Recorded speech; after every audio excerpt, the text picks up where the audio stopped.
Olá, seja muito bem-vindo ao nosso canal. Aqueles que ainda não forem inscritos, se inscrevam, curtem, comentem, compartilhem o nosso conteúdo. Esteja conosco nas nossas atividades. Todas as segundas-feiras, Evangelho no Lar às 20 horas. Evangelho presencial às 19h30, todas as terças-feiras. Também a nossa irradiação online e presencial, todas as terças-feiras às 20h30. Também a nossa Reforma Íntima, todo sábado, das 15 às 17 horas. Segue o nosso telefone para contato, nosso endereço para aqueles que querem ir presencialmente.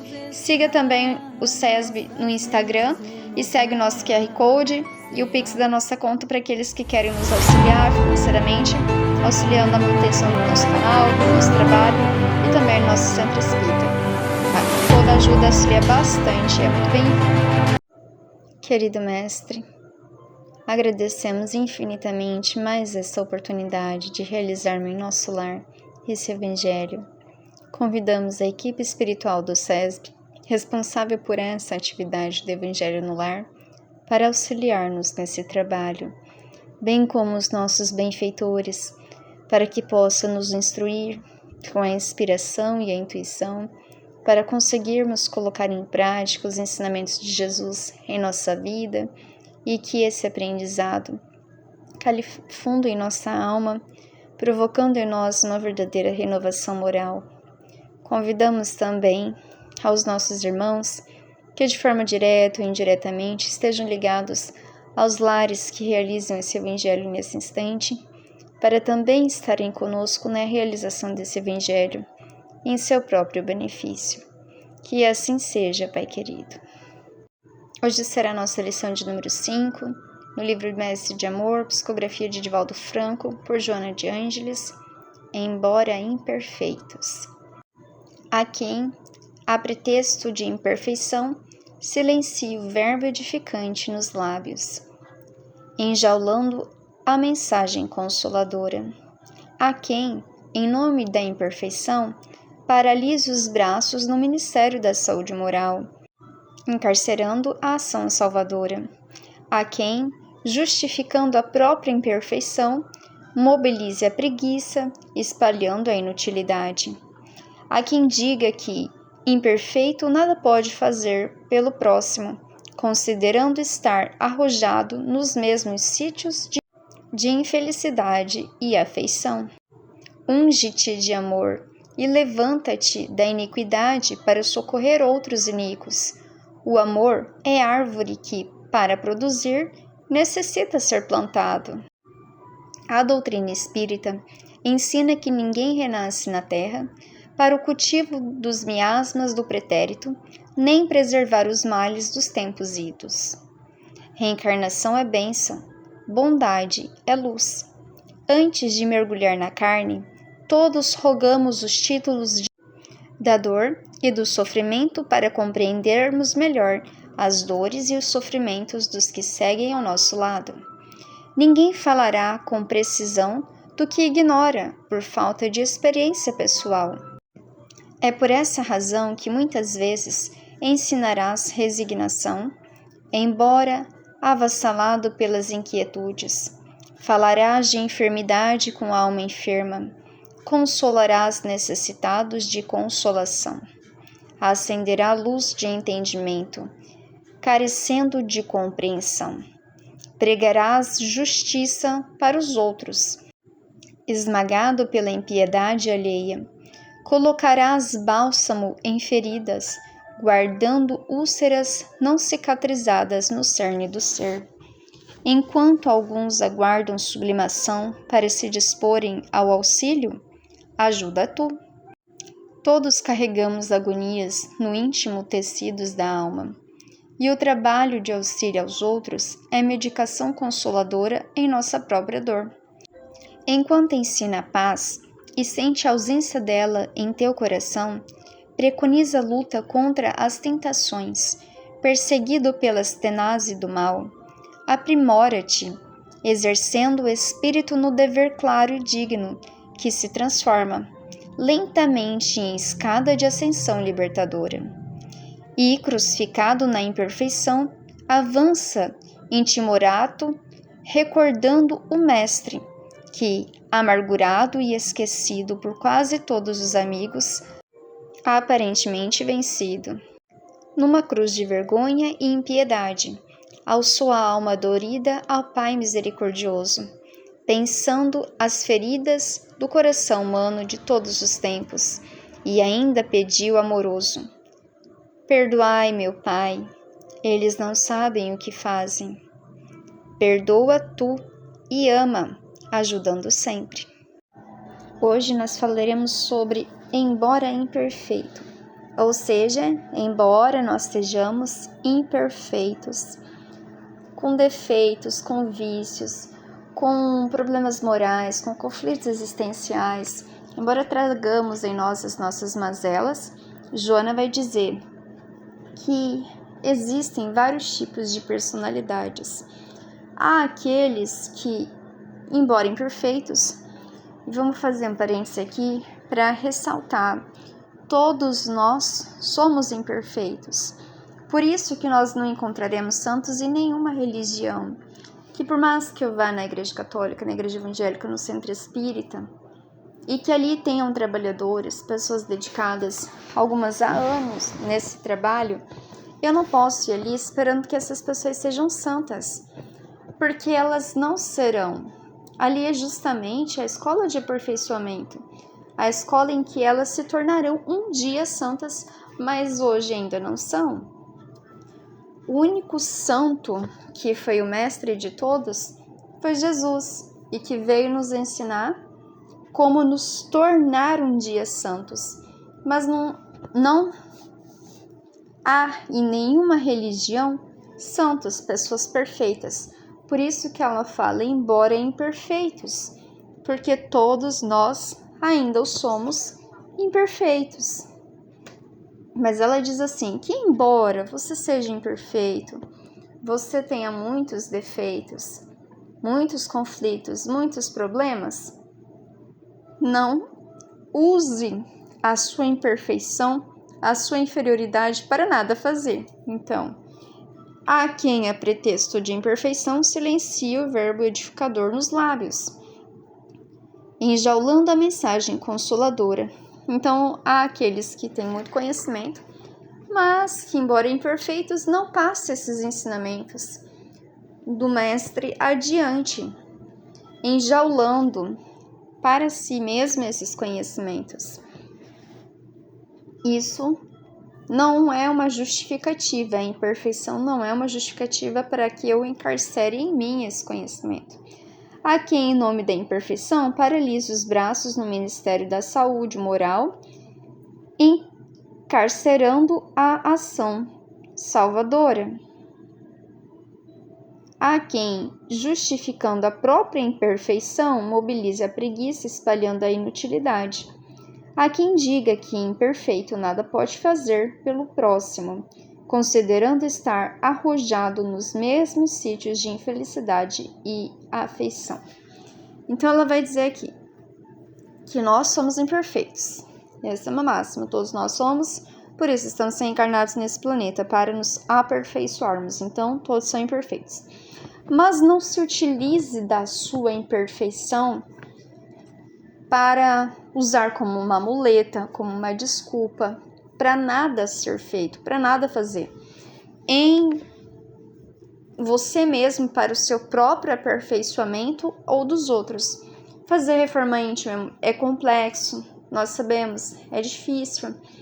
Não é numa única tentativa, num único momento que eu vou conseguir desfazer os meus erros do pretérito, que também não foi com uma única vez que eles se tornaram. Então, a imperfeição não é desculpa para deixar de ser aperfeiçoar.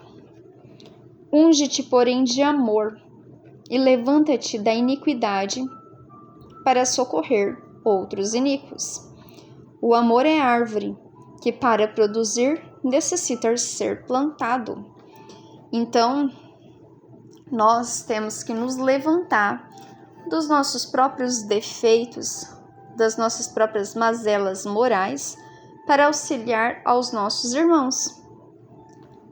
Levantar, ungir-te, melhorarmos a nós mesmos primeiro, nos encher de energias espirituais, nos aprimorarmos interiormente, auxiliando, nos utilizar do conhecimento para nós e também para os nossos irmãos. Porque o amor, ela vai dizer que o amor é como uma árvore, quer dizer, o amor é árvore, que para produzir necessita ser plantado. O amor, esse sentimento tão grandioso, ele não nasce do nada. Ele necessita ser plantado, necessita de um tempo, de uma dedicação, de algo de uma ação. O amor necessita de ação para que ele exista. Ele necessita de uma admiração, de uma compreensão, de ação. Então eu vou me tornar amoroso quando eu agir de forma amorosa. Eu vou colher o amor quando eu plantar o amor. A doutrina espírita ensina que ninguém renasce na terra para o cultivo dos miasmas do pretérito, nem preservação dos males dos tempos idos. Ninguém nasce na terra para continuar sendo imperfeito como era, para dar continuidade naquilo que era. E ela diz que reencarnação é bênção, reencarnação é uma oportunidade, é um recomeço, para que nós consigamos, então, o nosso aperfeiçoamento. Bondade à luz. Antes de mergulhar na carne, todos rogamos os títulos da dor e do sofrimento, para compreendermos melhor as dores e os sofrimentos dos que seguem ao nosso lado. Então, muitas vezes a gente vai pedir a Deus as dificuldades, as provas, os testes. Os nossos pais, somos nós geralmente que escolhemos os nossos pais, a família em que eu vou vir à Terra. Então, eu necessito compreender as dificuldades do mundo, as dores do mundo, as dores das pessoas, para que eu, então, compreenda o sofrimento dos outros também, daqueles que estão ao meu lado, as dores e os sofrimentos deles. É importante a empatia, e muitas vezes eu preciso também das experiências naquela situação para que eu tenha empatia. Ninguém ficará com precisão de que ignora por falta de experiência pessoal. Então ela vai dizer que nós teremos as experiências pessoais que nós necessitamos. É por essa razão que muitas vezes ensinarás resignação, embora avassalado pela iniquidade. E aqui ela vai fazer um entendimento muito interessante, que ela vai dizer que nós lutaremos, nós faremos exatamente aquilo que nós estamos muitas vezes sofrendo, mas para que outros não sofram. Então é mais ou menos dizer assim, um entendimento. Eu tenho uma dor de cabeça, suponhamos um exemplo. Então, com essa minha dor, eu estando com essa dor, eu vou ensinar os outros a não precisar passar pelas dores que eu passo, ou como passar pelas dores que eu passo. Que ela vai dizer: é por essa razão que muitas vezes ensinarás resignação, embora avassalado pela inquietude. Falará da enfermidade com a alma enferma. Consolarás necessitado de consolação. Acenderá luz de entendimento, carecendo de compreensão. Pregarás justiça para os outros, esmagado pela impiedade alheia.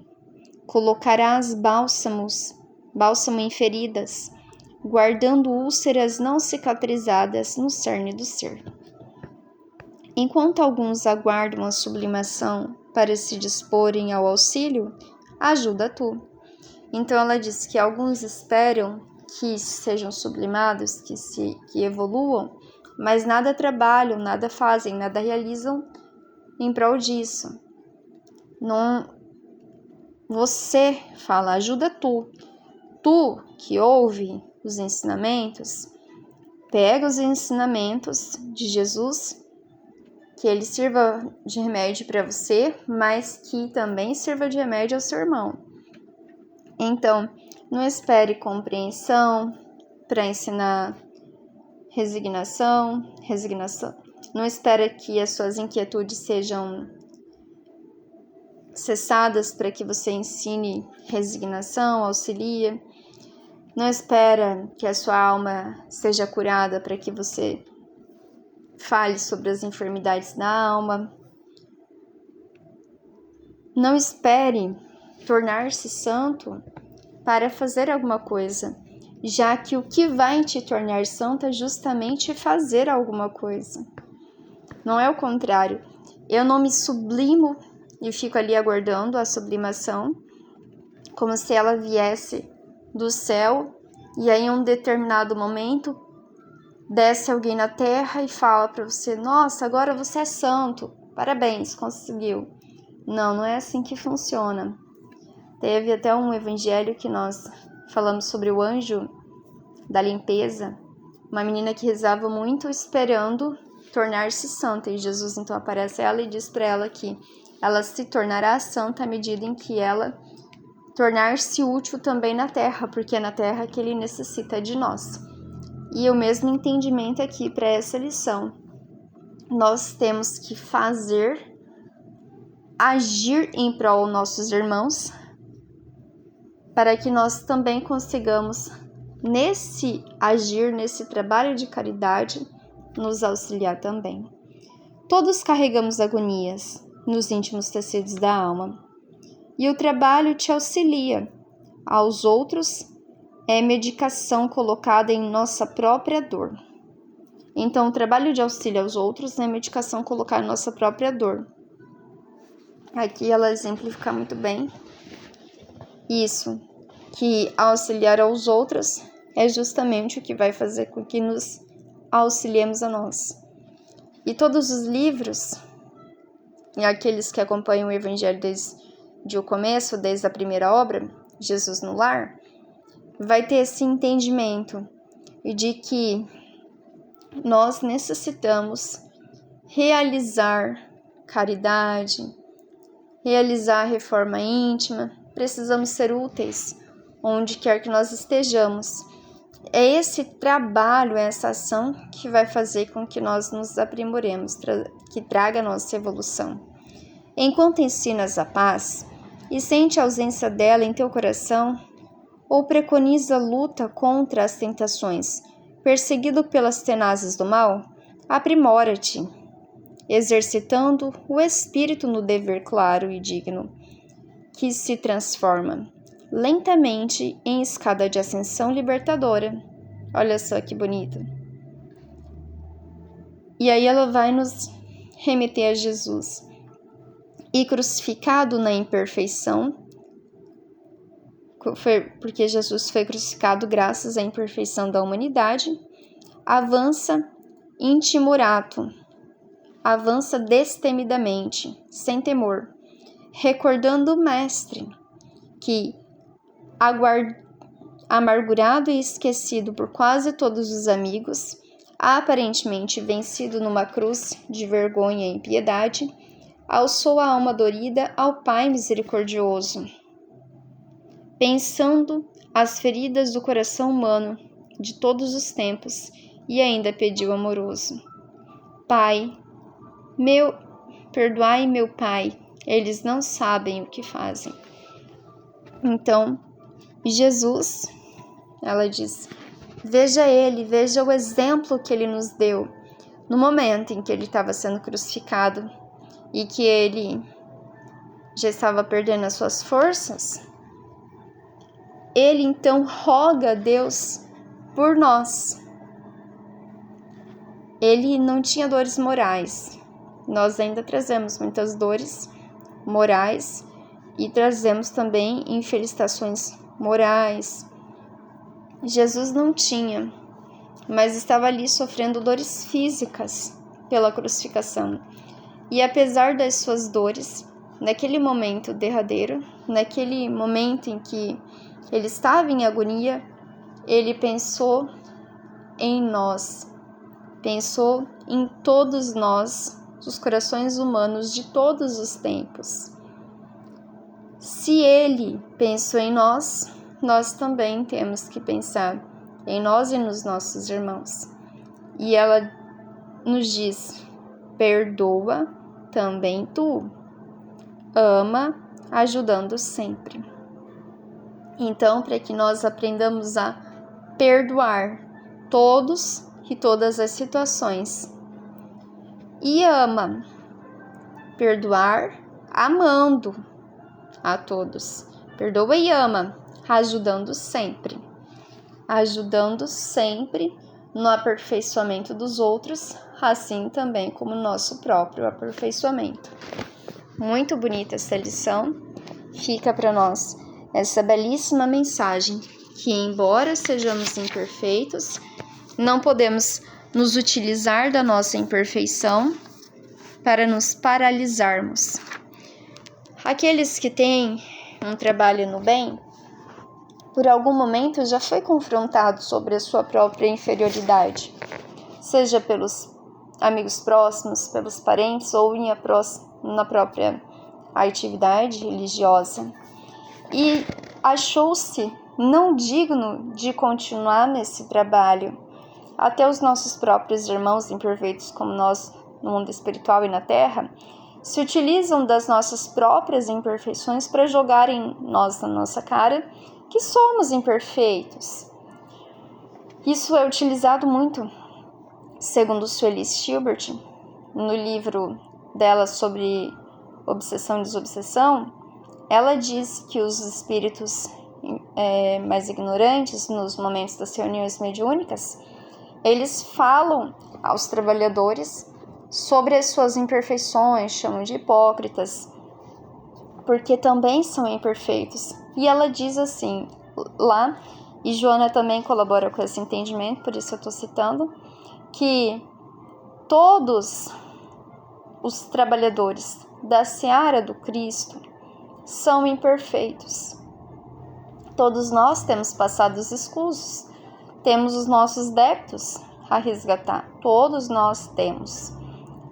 Então, quando eles nos acusam, sim, estão corretos, estão coerentes nas suas colocações, porque somos imperfeitos e não nos tornaremos perfeitos simplesmente pelo trabalho no bem, em uma única existência ou numa única ação. Nós tornaremos perfeitos à medida que fomos persistindo de forma ininterrupta e constante nesse aperfeiçoamento, nessa tentativa de aperfeiçoamento. Um passo a cada dia tornaremos-nos perfeitos.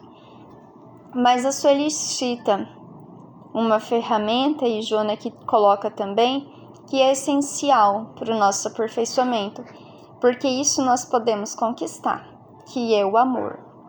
Quando nós aprendermos a amar os nossos inimigos, aqueles que nos consideram imperfeitos e muitas vezes querem que nós paremos o trabalho nos considerando hipócritas por nossas próprias mazelas, nós temos que aprender a amá-los. Isso nós podemos conquistar. Muitas vezes, os nossos débitos espirituais, os nossos vícios, os nossos defeitos, nós não conseguiremos tão rapidamente conquistar. Mas à medida que nós formos conquistando o amor, ele nos fortalecerá e nos auxiliará, inclusive nos trabalhos do bem, no nosso próprio aperfeiçoamento. E à medida que formos aprendendo a amar, perdoando, como Joana que fala, nós teremos então condições de nos manter ajudando sempre, inclusive ajudando aos nossos inimigos, ajudando sempre, amando sempre a todos. Uma belíssima lição. Vamos então fechar os nossos olhos para a nossa oração. Pai querido, sabemos, Senhor, das mazelas íntimas que carregamos, sabemos das nossas imperfeições e inferioridades morais e espirituais. Sabemos que ainda não estamos habilitados a estar na sua seara, mas, Senhor, mesmo assim, como aprendemos hoje, capacite-nos nesse entendimento, capacite-nos para que a cada dia, a cada instante, a cada oportunidade, a cada lição, todos os dias da nossa existência, nós conquistamos um pouquinho mais essa condição de sermos verdadeiramente seus discípulos. Agradecemos imensamente a oportunidade desse trabalho que nos auxilia no nosso aprimoramento, o Evangelho no Lar, que possa auxiliar a todos os nossos irmãos que nos ouvem à distância, bem como auxiliar as suas casas, seu lar, a todos que ali residem, realizando a limpeza psíquica nesse lar, auxiliando a cada um dos seus moradores de acordo com as suas necessidades, auxiliando também a todos os animais de estimação, a todas as plantas, a todo aquele ambiente. E também, Senhor, pedimos por todos os nossos irmãos no mundo espiritual que de forma direta ou indiretamente estão ligados a esses lares, para que sejam igualmente alcançados por esse amor divino, conduzindo esses nossos irmãos aos locais que lhes são próprios nos pronto-socorros, no mundo espiritual. Agradecemos, Senhor, imensamente a oportunidade do Evangelho no lar, em nosso lar. Que assim seja.